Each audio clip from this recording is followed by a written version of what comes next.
नमस्कार दोस्तों, आप सभी का स्वागत है हमारे एकेडमी के इस ऑनलाइन प्लेटफॉर्म पर। जैसा कि आप लोग जान रहे हैं कि अभी हमारी हिंदी की सीरीज चल रही है और हिंदी में भी हम अलग-अलग जो परीक्षाएँ हैं, जैसे हमारा सीटेट हो गया या हमारे राज्य स्तर की जो टेट परीक्षाएँ हो गई या अन्य परीक्षाएँ हैं, उनसे संबंधित महत्वपूर्ण प्रश्न कर रहे हैं। आज हम 10 बहुत उच्च स्तरीय के प्रश्न लाए हैं जो हिंदी हिंदी विषय के संबंध में है और जो सीटेट में जिन जो रिपीट होते रहते हैं जो प्रश्न, ठीक है? और ये सारे के सारे प्रश्न जो हैं ये पीवाईक्यू मतलब प्रीवियस ईयर क्वेश्चंस हैं, ठीक है?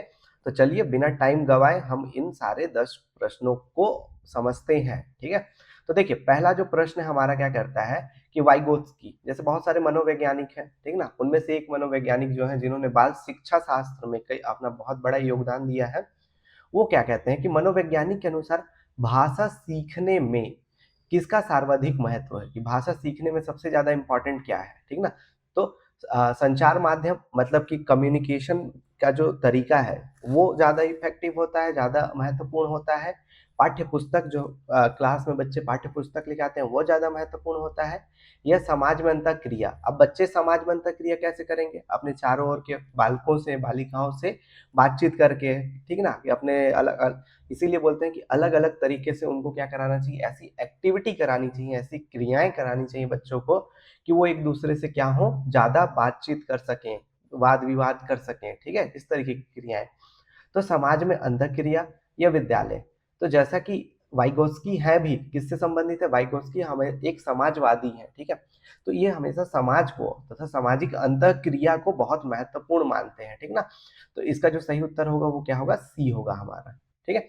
अगला प्रश्न देखिए, जो दूसरा प्रश्न है वो क्या कहता है कि भाषा में मूल्यांकन का मुख्य प्रायोजन क्या है? मतलब मूल्यांकन मुख्य रूप से क्यों किया जाता है? मूल्यांकन या इवैल्यूएशन क्यों किया जाता है बच्चों का, ठीक है? कि बच्चों का इवैल्यूएशन क्यों किया जाता है, आपको ये ध्यान देना है कि भाषा शिक्षण में मूल्यांकन क्यों किया जाता है? बच्चों के प्रदर्शन को आँकना, कह सकते हैं बिल्कुल आँकना, अंकन करना सही हो सकता है। बच्चों की कमियों का निदान और सुधार, लेकिन आँकना क्यों? आप क्यों किसी चीज़ के गुण क्वालिटी को आँकोगे, क्यों? क्योंकि जब तक उसकी कमियों का ना पता चले, ठीक है? आँक कर क्या पता चलता है? कमियों का पता चलता है, ठीक है? तब उसका हम निदान करते हैं, निदान करना चाहते हैं, ठीक है? निदान मतलब कि हमको पता चलता है कि कहाँ बच्चे को प्रॉब्लम है, पढ़ने में दिक्कत है, समझने में दिक्कत है, लिखने में दिक्कत है, ठीक है?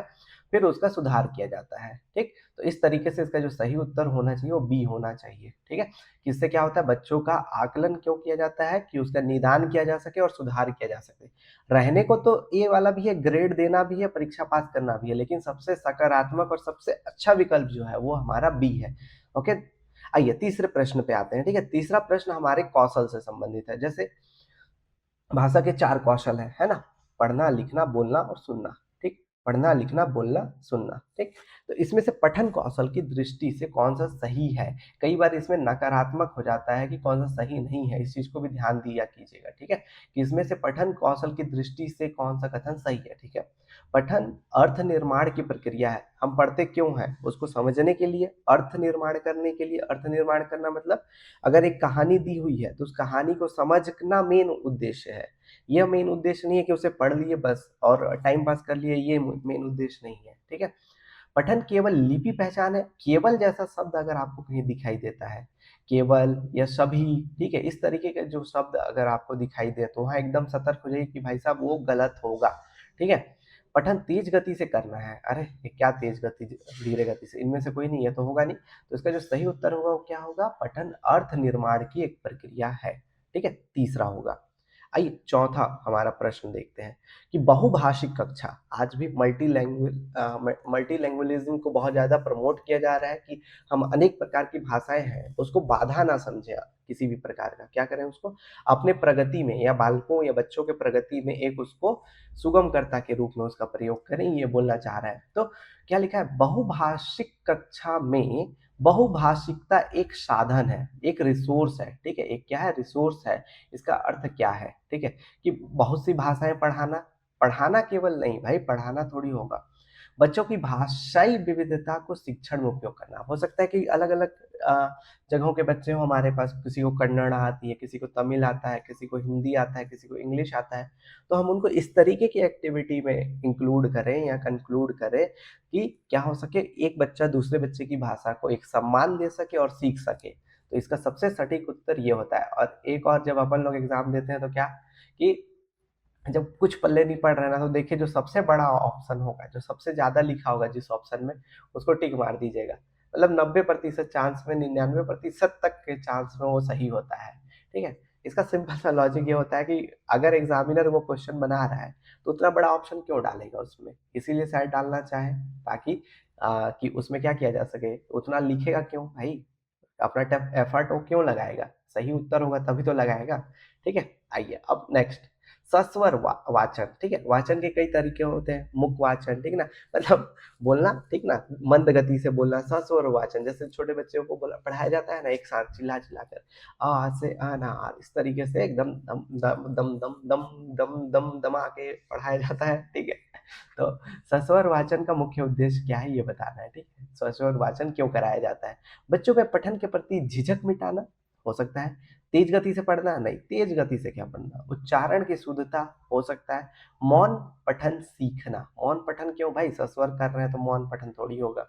तो बच्चों में पठन के झिझक, हो सकता है कई, मान लीजिए कि 4-5 बच्चे हैं, उसमें से एक बच्चा पढ़ने में झिझकता है, मतलब अकेला नहीं पढ़ना चाहता, लेकिन सब बोलते हैं तो सबके पीछे-पीछे बोल लेता है। ऐसे ही होता है ना, जब हम लोग को अकेले अगर नाचने के लिए बोले तो हम लोग नहीं नाच पाएँगे, लेकिन ग्रुप डांस में बोलो, घूस के कैसे ना नाच देंगे, ठीक है? तो वही होता है कि सस्वर वाचन क्यों कराया जाता है, कि बच्चों में पठन के प्रति झिझक मिट जाए इससे, ठीक है? इससे क्या होता है, बच्चों में पठन के प्रति झिझक का समाप्त होना होता है, ठीक है? अगला प्रश्न, उच्चारण में त्रुटि का क्या कारण हो सकता है? उच्चारण में त्रुटि का क्या कारण हो सकता है? मतलब होता है ना, अक्सर कई बच्चे उच्चारण में गलतियाँ करते हैं, उसका कारण क्या हो सकता है? तो क्षेत्रीय प्रभाव देखते हैं, शारीरिक कारण, भाषाई परिवेश, उपरोक्त सभी। बिल्कुल, इसमें उपरोक्त सभी ज़्यादा सही लग रहा है, ठीक है? इसका सही उत्तर क्या होगा, डी होगा, उपरोक्त सभी। कैसे? क्षेत्रीय प्रभाव कैसे हो सकता है? किसी-किसी क्षेत्र में क्या होता है, जैसे अब भाषाई परिवेश और क्षेत्रीय प्रभाव दोनों एक-दूसरे से मिलते-जुलते हैं। इसका एग्ज़ाम्पल आपको मैं बताता हूँ, ठीक है? क्षेत्रीय प्रभाव, जैसे बिहार के कई लोग होते हैं, ठीक है? वो लोग स्कूल को सकुल बोलते हैं, ठीक है? स्कूल को सकुल बोलते हैं, ठीक? सकुल या स्कूल को और ज़्यादा खींच के बोलते हैं, ठीक? क्या होता है, वो उनकी गलती नहीं है, वो क्या है, क्षेत्रीय प्रभाव है, ठीक है? क्षेत्रीय, कि उस क्षेत्र के भाषा में या उस क्षेत्र के टोन में या उस क्षेत्र की बोली में इस तरीके से बोला जाता है किसी विशेष अक्षर को ज़्यादा खींच कर। और भाषाई परिवेश वही हुआ। शारीरिक कारण, मतलब कभी-कभी हमारे मुख की बनावट इस तरीके से होती है या अच्छे तरीके से ना खुल पाए, इस कारण भी उच्चारण में त्रुटि होती है, ठीक है? मान लीजिए कभी हमारा जो गला है वो अच्छे से नहीं खुल पा रहा है, जैसे प को हम फ बोल रहे हैं, ठीक? तो हमारे वो क्या होते हैं, मुख से संबंधित कुछ त्रुटि हो सकती है या शारीरिक कारण हो सकता है, तो इसका सभी का सभी जो होगा वो सही होगा, ठीक ना? तो इसका जो उपरोक्त सभी है ये सही होगा। आइए अगला प्रश्न देखते हैं। ये हमारा 7वां प्रश्न, कि हिंदी भाषा की कक्षा में समाचार पत्र का उपयोग क्या है? भाई अब समाचार पत्र, देखिए इसको रियलिया बोलते हैं, ठीक ना? एक रियल ऑब्जेक्ट है जो हम उपयोग कर रहे हैं, ठीक है? केवल रद्दी पेपर बिल्कुल नहीं, केवल वाला है तो खत्म कहानी। देखिए प्रामाणिक, मतलब रियल और प्रामाणिक, ऑथेंटिक सोर्स है। देखिए न्यूज़पेपर हो गया, न्यूज़पेपर के साथ इस वर्ड को भी समझिए ना, प्रामाणिक पाठ्य सामग्री क्या होता है? तो न्यूज़पेपर हो गया, न्यूज़पेपर के साथ मान लीजिए कोई पम्पलेट है, किसी चीज़ का विज्ञापन है, ये सारा चीज़ एक प्रामाणिक पाठ्य सामग्री होता है। इसे हमारे जो पेडागोजी है उसमें प्रामाणिक पाठ्य सामग्री कहा जाता है, ठीक? तो समाचार पत्र का उपयोग क्या है, कि यह एक प्रामाणिक पाठ्य सामग्री के रूप में उपयोग होता है। केवल सूचना के लिए बिल्कुल नहीं, मनोरंजन के लिए अरे नहीं भाई, हो सकता है छोटा-मोटा रीज़न, लेकिन ये नहीं है। मेन इसका क्या होगा, बी होगा। अगला प्रश्न देखिए। अपना जो 8वां है, ये क्या है, कि अ, कविता शिक्षण का मुख्य उद्देश्य क्या है? कविता बच्चे को क्यों सिखाया जाता है, ठीक है? मुख्य रूप से कविता क्यों? तो रसानुभूति मतलब कि आनंद की प्राप्ति के लिए, आनंद की प्राप्ति, व्याकरण सिखाना, व्याकरण सिखाने के लिए, केवल शब्दार्थ, कवि परिचय। देखिए केवल वाला तो हटा दीजिए, सीधी सी बात, खत्म कहानी, केवल गया। रसानुभूति, व्याकरण सिखाना, कवि परिचय।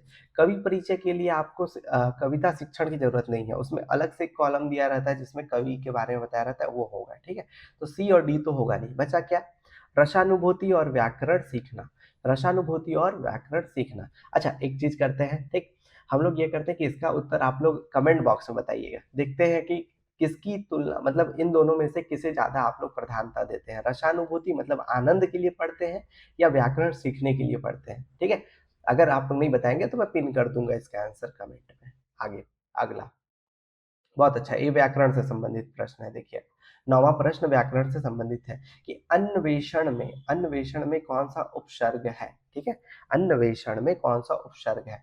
बताइए। उपसर्ग बोला है ना, उपसर्ग, तो उपसर्ग क्या लगता है? किसी भी शब्द के सम्मुख लगता है, सामने लगता है। ठीक? अब देखिए अ, अन्वेषण, अनु होगा, अन्न होगा, होगा, वेषण होगा। देखिए वेषण तो होना नहीं है क्योंकि ये पीछे साइड जाएगी, ठीक है? तो हमारा वेषण तो होगा नहीं, तो इसका सही उत्तर क्या होगा? फटाक से अगर हम देखें तो इसमें सही उत्तर क्या हो जाएगा? अनु हो जाएगा, क्योंकि जब इसका संधि विच्छेद करेंगे तो जो ये अनु शब्द है, अनु शब्द जो है हमारा, ये इसमें से टूट कर निकलेगा, ठीक है? हाँ, अनुधन आवेषण ऐसे तरीके से। फिर रचनात्मक आकलन, फॉर्मेटिव असेसमेंट, 2 तरीके का आकलन होता है। एक समेटिव असेसमेंट होता है, एक फॉर्मेटिव असेसमेंट होता है। फॉर्मेटिव असेसमेंट किस लिए किया जाता है? कि बच्चे में जो कमियाँ हैं उनको जाना जा सके, ठीक है? और ये कब होता है? किसी भी शिक्षण अवधि के दौरान, बीच-बीच में जो क्लास टेस्ट होते हैं, बीच में खड़ा करके किसी से प्रश्न पूछ लिए, ये सारा फॉर्मेटिव असेसमेंट का एक प्रकार होता है। कि इसका मुख्य उद्देश्य क्या होता है? रचनात्मक आकलन का मुख्य उद्देश्य क्या होता है? इसे बताइए। अंक देना बिल्कुल नहीं। सीखने में आने वाली बाधाओं को पहचानना और सुधार करना हो सकता है। अंतिम परीक्षा नहीं, अंतिम परीक्षा तो हमारा क्या है, जो समेटिव असेसमेंट है उसका है, ठीक है? बच्चों की तुलना तो बिल्कुल ही नहीं करना है, ठीक है? रचनात्मक है ना, तो सीखने में आने वाली बाधाओं को पहचानना और सुधार करना इसका मुख्य उद्देश्य है, ठीक है? तो ये हमारे आज के मुख्य 10 प्रश्न हो गए, ठीक? ये इसके एक बार उत्तर शीट। इसका जो पीडीएफ है, इसका अगर पीडीएफ यदि आप चाहते हैं तो इसका पीडीएफ आपको हमारे टेलीग्राम चैनल पे मिल जाएगा, ठीक है? और टेलीग्राम चैनल का लिंक जो है आपको डिस्क्रिप्शन में मिल जाएगा। उम्मीद करता हूँ कि आपको ये जो कक्षा है अच्छी लगी होगी। हम इसी तरीके के छोटे-छोटे और इम्पोर्टेंट और अन्य विषयों की भी क्लासेस हमारे यूट्यूब चैनल पे आपको मिलती रहेगी।